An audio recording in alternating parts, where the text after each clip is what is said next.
Ce lundi, Cyril Hanouna a pris la parole dans son émission On marche sur la tête d'Europe 1 pour expliquer les raisons de son absence la semaine dernière et son remplacement par Jean-Marc Morandini. L'absence de Cyril Hanouna sur Europe 1 a été de courte durée.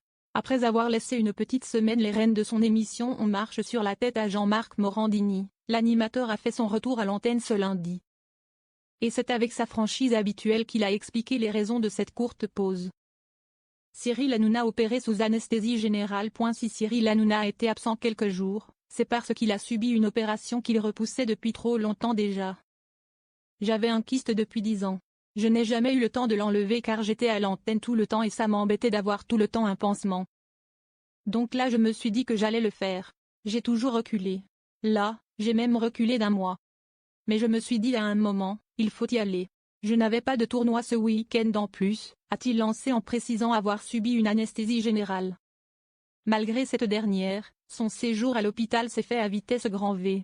Je suis arrivé à 7 h à la clinique, anesthésie générale 8 h, 9 h 30 j'étais dans ma chambre.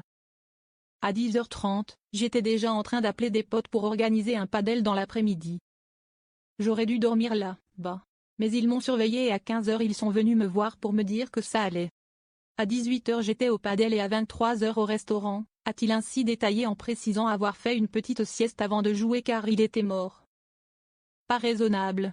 Ce type est dingue. Vous êtes une force de la nature, s'est extasiée Valérie Benaïm. La présence de Jean-Marc Morandini problématique à Europe 1. Choisi pour remplacer Cyril Hanouna, Jean-Marc Morandini a donc passé quelques jours à Europe 1, ce qui n'aurait pas été sans conséquence sur l'organisation de la station, a affirmé Mediapart. Le média d'investigation a en effet affirmé dans un article que les stagiaires de seconde, accueillis par Europe 1, auraient été installés dans l'entresol des locaux pour ne pas qu'ils croisent Morandini et pour rassurer les salariés et les familles de ces adolescents. Pour rappel, l'animateur a été condamné en appel, en janvier dernier, pour corruption de mineurs. Il a écopé d'une peine de 2 ans de prison avec sursis et 20 000 € d'amende.